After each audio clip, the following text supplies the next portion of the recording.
motivational speaker ni. Ó dẹ̀ ní ìwé tó máa ń kà. Ìwé yẹn kún ní ọ́fíìsì ẹ̀ báyìí. Kó tó bọ́ síta kó tó wá ṣe ìwàásù fún yín. Àti bọ́ta àti kàwé yẹn àti asórí. Tọ́ ẹ̀yin èèyàn wa ẹ wo bí arábìnrin yìí bí ó ṣe tú àṣírí wòlíì Délé Genesis. Ó tú àṣírí arákùnrin yìí ó tú ní porogodo ni ó tú pátápátá ó gba aṣọ lára rẹ̀.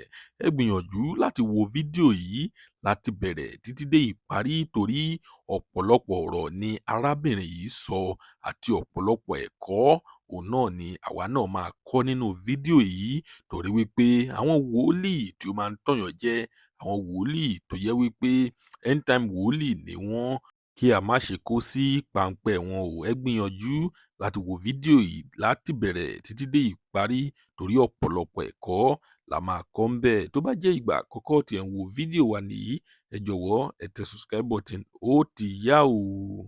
Motivational speaker ni. Mo ti sọ fún yín. Motivational speaker ni. Kò ń ṣe pastor. Gbogbo igi ọ̀pẹ, igi ọsàn lọ fún ya ìlówó kó tó wá fún pastor ẹ. Ó ẹ́ńtà yín ni. Fọ́mátì ni. Fọ́mátì ni. Ẹ wá máa ní, pastor yìí máa nice o. Bàbá ńlá rọ, ó ti jí àwọn èèyàn run. Fọ́mátì ló lò fún yín. Má mọ̀ wá fún mi. Má wá dáwó fún mi. Lọ fún ya ìlówó. Èlò ló ti fún ya ẹ. Fọ́mátì ni. Ó ti lò fáwọn àìrí. Fọ́mátì ni. Tó bá lọ tẹ́rí sí, tó lọ bẹ́rí sí, má lọ gbégẹ̀ sí. Má lọ gbégẹ̀ sí. Small doctor tó tẹ̀lé, omi kan tó kọ lágbọ́mọ. Bẹ́ àgbóhùn yẹn mọ́ kò rí bá ti ṣe corona gbogbo, má bínú small doctor. Ọmọ ìlú mi yẹn, Ìlàjẹ Romu. Ọtí tó bá kúrò lẹ́yìn ẹ̀, ọlọ́dí ò lálùyọ small doctor. Mo sọ fún ẹ. Fọ́mátì ni gbogbo nǹkan tó ń ṣe yẹn. Mo ti sọ fún yín. Attack, attack, attack, attack.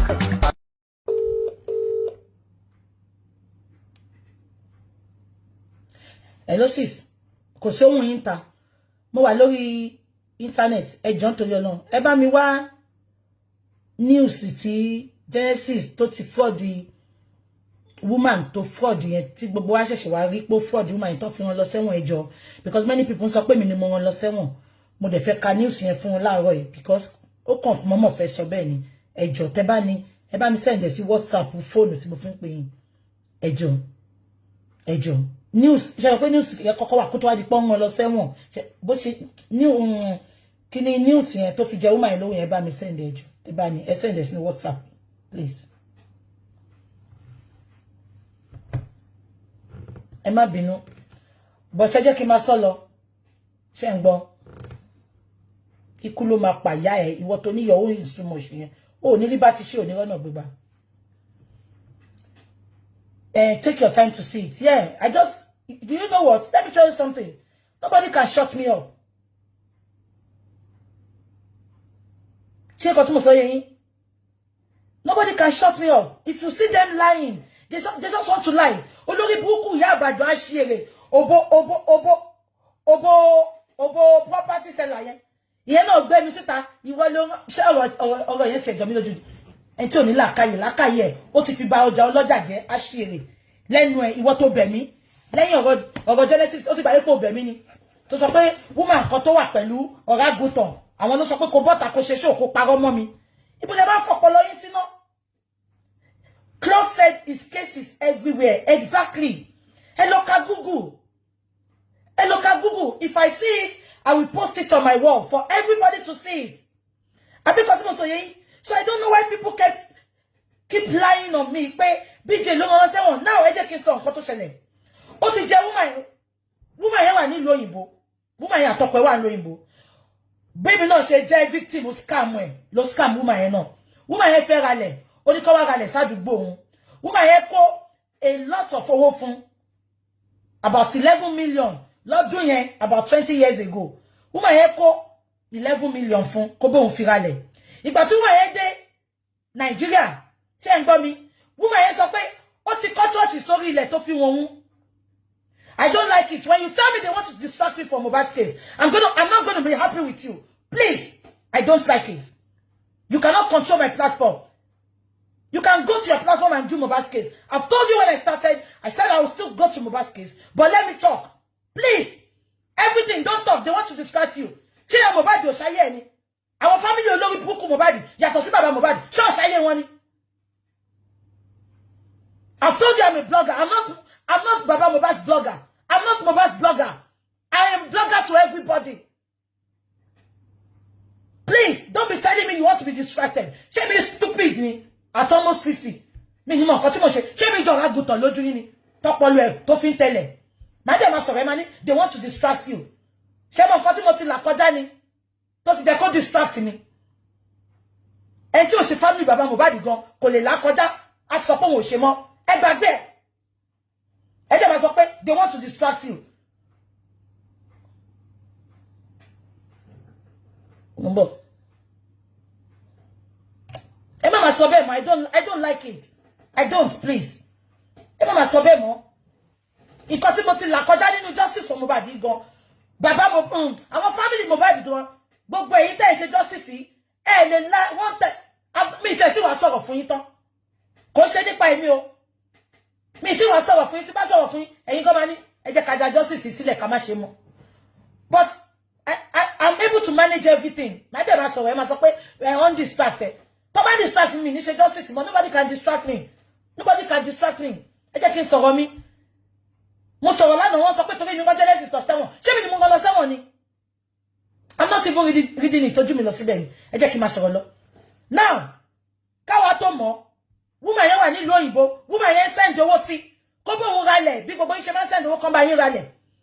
Ó dẹ̀ ti filẹ̀ ilẹ̀ tó kọ́ ṣọ́ọ̀ṣì sí yẹn ó ti fi wọn woman yẹn ìgbà tí woman máa padà sí Nàìjíríà church ni woman yẹn bá lórí ilẹ̀ ìgbà tó máa yí mọ́ woman yẹn lọ́wọ́ ó sọ pé woman yẹn ń fẹ́ òun ló ṣe send owó ṣe òun ṣe bó ṣe sọ fún mi náà nìyẹn ó lé mi èmi fẹ́ dóhun lèmi ṣe ń fóun lówó olórí burúkú dáńkú àṣírí ó ní kí Ṣọlá bọ́tà kó wá sọ̀yà tó ń jẹ́ ó ní kí Ṣọlá bọ́tà kó wá sọ̀yà tó ń jẹ́ àbọ̀ mọ̀ pé a ní gbogbo ẹ̀ mò ń gbé bọ̀ mo wo ṣe fún ẹ tẹ́lẹ̀ ni ṣe láyé yín fẹ́ bàjẹ́ ni má jẹ́ bá yín bàjẹ́ tán tó lórí burúkú ni ṣé ń gbọ́ mi o woman yẹn dẹ̀dẹ̀ ó ní ilẹ̀ tó ló fẹ́ bóun rà ó ti kọ́ church sí bó ṣe bẹ̀rẹ̀ nìyẹn o wọ́n ti bẹ̀rẹ̀ ẹjọ́ yìí wọ́n ti bẹ̀rẹ̀ ẹjọ́ yìí ṣé ń gbọ́ mi ẹ ṣe tó send sí mi àti mi ẹ ṣe ń bọ̀ ṣé gbogbo yín gbọ́ mi wọ́n ti bẹ̀rẹ̀ ẹjọ́ yìí káwa tó mọ̀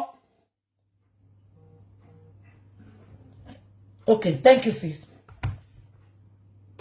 She called Olusho, like an Olusho. Thank you, sis. God bless you. Motiri.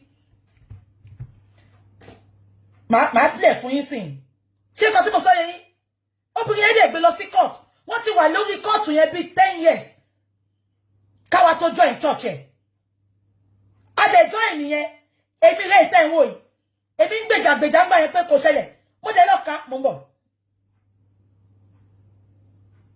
Má bínú, tí ní kí n try again.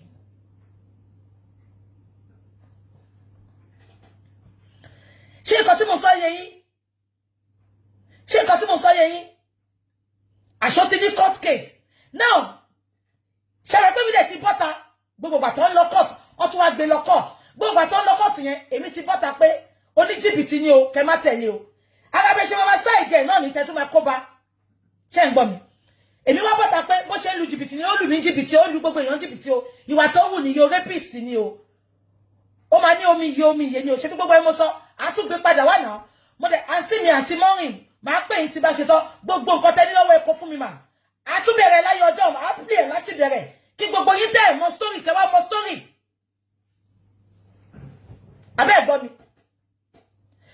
táìmù tó wá lọ sí last court pẹ̀lú woman yẹn tó fi jẹ́ ìyẹn táìmù yẹn lèmi náà sọ pé oníjìbìtì ni ṣé rí gbogbo bàtẹ́mi pàtàkì oníjìbìtì ni ṣé rí tọ́lọ́ bá máa múyàn láyè ó máa ń bọ́ tírẹ̀sì nǹkan ni ìgbà tí mo ń pè lóníjìbìtì ó lọ bá gbogbo àwọn blogger ó ní kó jáde fún mi pé mi ń parọ́ fóun ni ọ̀rọ̀ àgùntàn tó wà ní Dublin 1,000 pounds ní ẹgbà ẹni tó ṣe mute yẹn mo ti block ẹ má wá sí inbox mi pé kí open ẹ o 1,000 pounds èèyàn kan ní we know the full story thank you now ẹ jẹ́ kí n play fún yín kẹsàrí gbọ́ story yẹn ni. But when we go back to London, her husband has brought another woman into their matrimonial home. For this, she has went to court and divorced her husband. Oh my God. And in her village, she loved marry Olusho. You want to talk about it? What's the problem in here? Ó fẹ́ Genesis ló ṣe gbowó. As at that time, if you see somebody who said he wanted to help your journey, I don't think anybody will deny that. The woman in this picture was the woman we're talking about. That is our own insurance at that time. Look how young he was. Obìnrin tó jẹ lówó nìyẹn o. Ṣé gbogbo yín ti rí? Ṣé mi ni mo lọ sẹ́wọ̀n ẹ̀yin olórí burúkú ìyá àbàdàn ẹlẹ́nu ń jáwáyà? Ó ṣe níbẹ̀ tó kó tọ́ sẹ́nu tí ò fọnu. Ṣé ti rí? Look at Genesis in that picture. If you check that picture very well, can you say that man is fully matured? That's him there. Check him very well. They went to Italy. In one of our journey to Nigeria, they went to Italy. That's our junior brother sitting beside Olusho. Olórí burúkú mà lọ bá yẹn tiẹ̀. Àbíkú nìyẹn bì. Kò bí àbíyè. Ìtọ́wọ́ òun náà ó lùyàn jìbìtì. That brought this Williams to the church then. Ẹ má jẹ́ kó waste time wa. Ẹ má jẹ́ kó waste time wa. Ẹ má worry. Ẹ má jẹ́ kó waste time wa. Ṣé ń gbọ́? Sis mi èyí tí mo fẹ́ kà ni mo wá. But ẹ mọ̀ nǹkan tí máa ṣe. Màá lọ wá. Ṣé ń gbọ́ mi? Màá lọ wá. Màá gbé sórí post. I share kiri. No, me fair play video sis. I just want to read it for people because ìgbà tẹ́mi check ẹ̀ ń gbà yẹn. Orí èyí tó kà yẹn mo fẹ́ kà. Ṣé ti rí woman yẹn nìyẹn o? Ẹ̀yin olórí burúkú tẹ́ sọ pé mi mú wọn lọ sẹ́wọ̀n. Woman yẹn nìyẹn o. Kẹ́ lè mọ̀ bí story yẹn ṣe ti old tó. Woman yẹn nìyẹn. Àbí kò yé yín? So ẹ jọ̀ọ́, tẹ́ bá ń gbọ́ tó sọ pé BJ ló wọn lọ sẹ́wọ̀n. Ẹ̀yin tẹ́ gbọ́ story, ẹ lọ Google ẹ̀. I will share it here. I will share it on my wall. So ti yé yín, so that gbogbo yín á lè mọ̀ story yẹn. Woman tó lù jìbìtì nìyẹn. Ṣé ń gbọ́? So ó wá bọ́ sígbà tèmi náà sọ pé ó ní jìbìtì ní káwọn èèyàn má follow ẹ̀ mọ́. Ó wá lọ sí court. Ó dẹ̀ ti jump bail ìgbà tí wọ́n yẹn kọ́kọ́ gbé lọ sí court. So bó ṣe lọ́jọ́ yẹn, ó jẹ́ kó dájọ́ kó padà sílé ni. Bó ṣe ní kó lọ tì mọ́lé nìyẹn tó máa fi dájọ́ tó kù. Ó dẹ̀ wá bọ́ sígbà tí èmi náà tí mo sọ pé o lè ní káwọn èèyàn má tẹ̀lé mọ́ pé ó máa gbagbá lórí yín ni. Ṣé ń gbọ́ mi? Now, ó wá sọ pé mo gbé picture ẹ̀ síta nínú prison níwájú Ọlọ́run àti ènìyàn. Ibi tí mo jókòó sí bíbá lọ ti ju picture yẹn sí mi. Ẹ tó dẹ̀ jù sí mi torí pé ó ṣe ẹni yẹn náà ni. Kẹ́ lè jẹ́ pé ẹ jẹ́ ká máa mọ tóòsì tá máa tẹ̀ mọ́lẹ̀ láyé wa. Tó bá mọ̀ pé téèyàn bá tẹ̀ sọ pé ó ṣe òun, make sure pé ọkàn ẹ mọ́. I will share it on my wall. I will do that because people can lie a lot. Ṣẹ́tírí ẹni tó wá bá mi tó kó picture nu prison yẹn fún mi ìsanwó fún wà láìtàláì súnmọ́ bí láì mi ìsanwó fẹ́ nìyẹn.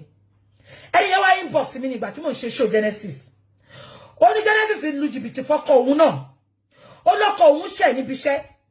Wọ́n dẹ̀ ní wọ́n máa sáàkì ọkọ òun. Béèyàn kan ṣe mú òun lọ sí church ẹ̀ nìyẹn pé kò sádùúrà tó máa gbà wípé wọn ò ní sáàkì ọkọ ẹ̀ ọkọ padà síbi iṣẹ́. Ìbá owó tó sọ fọ́kọ ẹ̀ tó fi lé ọkọ ẹ̀ níbi iṣẹ́ kó máa lọ pé wọn ò fẹ́ mọ́. Ó gba gbogbo owó ọkọ ẹ̀ yẹn. Ṣé ń gbọ́? Ó gba gbogbo owó máa yẹn. Wọ́n tún wá sáàkì máa yẹn. Ìgbà tí báyẹn wá ń pe Genesis block máa yẹn. Bó ṣe máa ń ṣe nìyẹn. Tó bá ti gbàgbá lórí yín tó á block yín.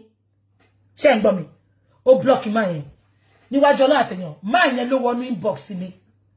Tó kó gbogbo photo yẹn fún mi. Mo wá mọ bí máa yẹn ṣe rí photo yẹn. Ṣìkàṣìkà kó wọ́n ti ọjọ́ ọ̀la. Ṣìkàṣìkà kó wọ́n ti ọjọ́ ọ̀la. Genesis tó bá fi pé wà ti Ṣọlá and get away with it. Gbogbo àwọn ọmọ tó rape. Yetunde tó rape lẹ́ni. Yetunde òun wò mí onípátá yellow. Gbogbo ẹ̀ la máa sọ. Ó wà nínú recording. Ó wà ní máa kó gbogbo ẹ̀ wá. Máa gbé yín débẹ̀. Ṣé ní ẹ̀yà wèrè ni? Ẹ̀yin wèrè blogger. Ṣé kó bẹ ṣe last time náà nìyẹn. Tọ́lọ́ wá fògo ẹ̀wọ̀n. Ẹ tún ti fẹ́ bẹ̀rẹ̀. Tẹ́ sọ pé èmi ni mo rán lọ sẹ́wọ̀n. Gbogbo ẹ̀ la máa gbé wá. Gbogbo bọ́mọ ṣe wọnú inú toilet nínú ilé ẹ̀.